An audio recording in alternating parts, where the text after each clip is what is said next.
Comment établir une relation saine et stable dans ton couple au quotidien? Dans cette vidéo, je te donne 6 conseils qui vont pouvoir t'aider. Allez, c'est parti.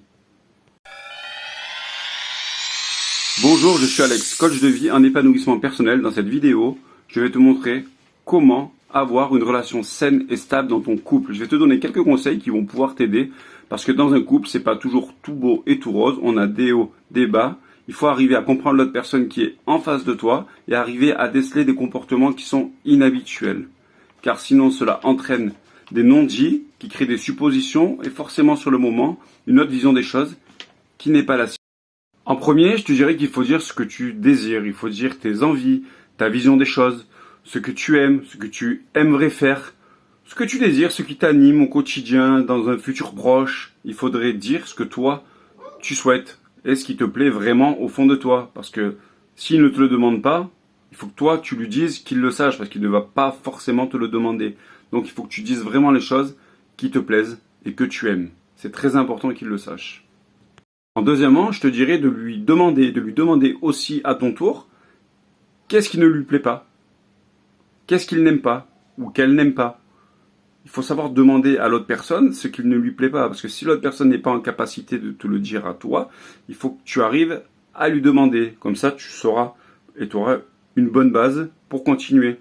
Et aussi tout ce qui lui plaît dans la vie, tout ce qui le fait vibrer, ses passions, ses envies, sa vision des choses, qui n'est pas forcément la même que la tienne. Il faut arriver à demander tout ça pour établir quelque chose de stable et de sain.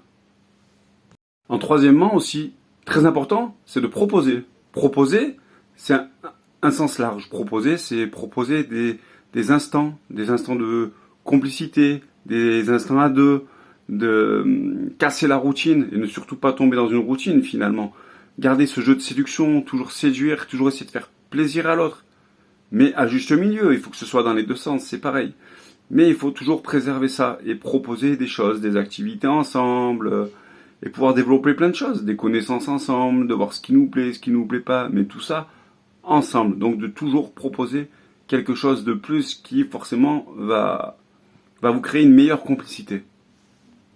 Quatrièmement, je te dirais d'essayer de comprendre des signaux en fait qui sont non-verbaux, de voir des attitudes et comportements inhabituels comme la colère, la haine, le mépris, le repli sur soi, l'irritabilité, de pleurer, toutes ces choses-là qui sont inhabituelles, d'essayer de comprendre ce qui se passe. Par exemple, sur la colère, je ne veux pas m'énerver avec toi, mais dis-moi ce qui se passe.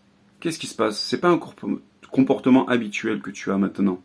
Voilà, d'essayer de comprendre l'autre et ne pas interpréter à sa place. Parce que sur le moment, c'est pas ce que l'on demande, c'est d'essayer de le comprendre et qu'il dise les choses, pas de l'interpréter. Car la vision ne sera pas du tout la même. Donc d'interpréter tous ces signaux qui sont non-verbaux, si tu connais la personne avec qui tu es, ça créera encore plus de confiance. Cinquièmement, je te dirais qu'on n'a pas tous les mêmes besoins.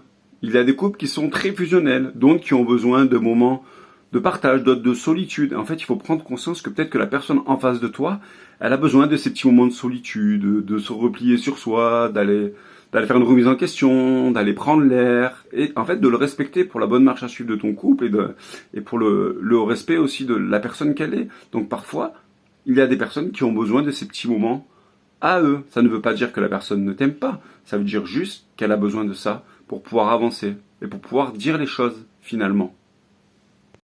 Je dirais que sixièmement, tu as les éléments pour bâtir une vie saine. Tu as quelques conseils qui vont pouvoir t'aider. Il n'y a pas forcément de mode d'emploi dans une vie de couple. On le vit tous les jours. Moi-même, je le vis tous les jours. Mais en faisant toutes ces petites choses, ces concessions, d'essayer de comprendre, d'écouter, de dire, de proposer, ça va t'aider à t'amener une relation beaucoup plus saine, une relation de confiance et d'harmonie avec de la complicité. Et d'essayer de comprendre l'autre, c'est vraiment bien. Il faut être là dans les bons et dans les mauvais moments, surtout. J'espère que cette vidéo, elle t'a plu. Je te dis à bientôt pour une prochaine vidéo. Allez, ciao. Et abonne-toi si tu viens de me découvrir.